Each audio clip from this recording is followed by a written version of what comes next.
Welcome to this tutorial about Chapter 6 TUT1. I'm going to go over how I made this part step by step without using any sketches. Using one sketch would be fine if you don't want to do it quite the way I have. To begin, if I turn off everything,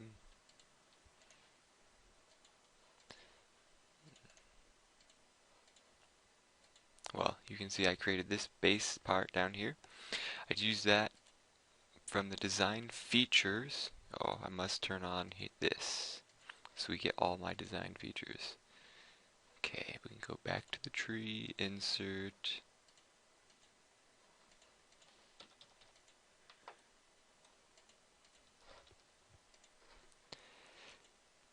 design features. Okay, there they all are.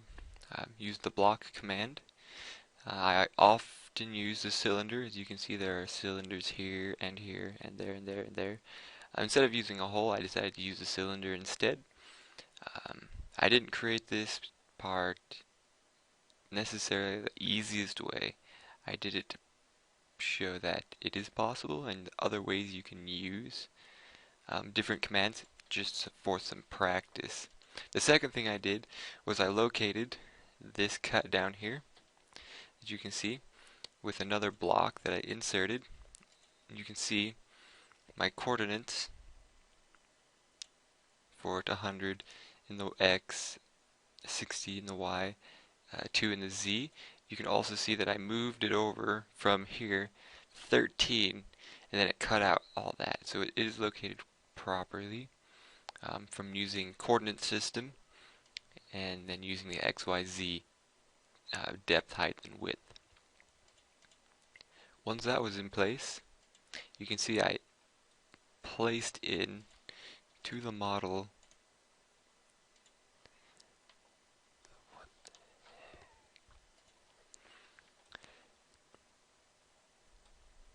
this feature right here. That one. You can see there's multiple features it's highlighting, but it's that block right there that I put in. After I inserted that block, I then placed and located this cylinder and that one.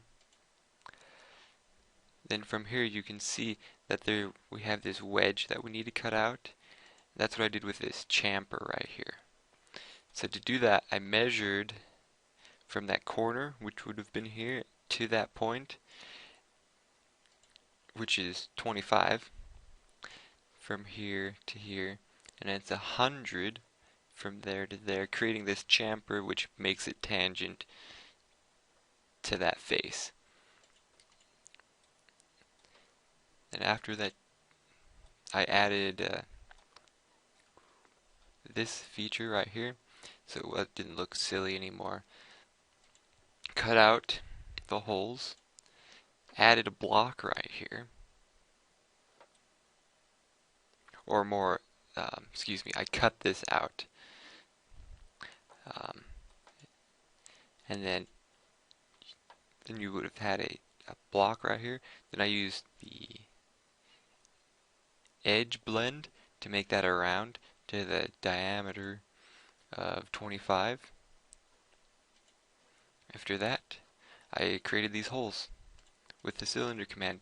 Doing that, I just took the vector point, which was facing up, and then the specify location based on the drawings. It was 125 over here in the X direction, as we can see, and then 66 this way. NX does do math, so the overall part minus the indent on both of these located that hole, which then I could copy this cylinder. It turned it off because it's set to subtract, but then I moved it to that location, just subtracted 110 over, and then moved it there and was fine. Then I copied cylinder 17 and then moved it to where 18 is, and then copied 16 to place it where 19 is. And the same here is you just Control C, Control V. You just hit OK to this box, or I guess you could specify its location too if you wanted. If you hit OK, it comes up with this error, but as soon as you move this to a new location,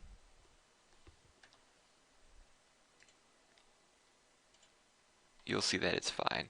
And I just made that one a little bit bigger, but we don't want that cylinder, so I'll delete it. And that's what I did with these cylinders here.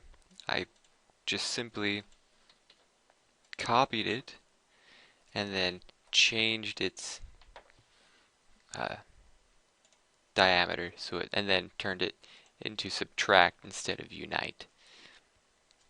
That way, didn't have to find any new geometry or define it again. All I had to do is copy it and change its diameter and tell it to subtract.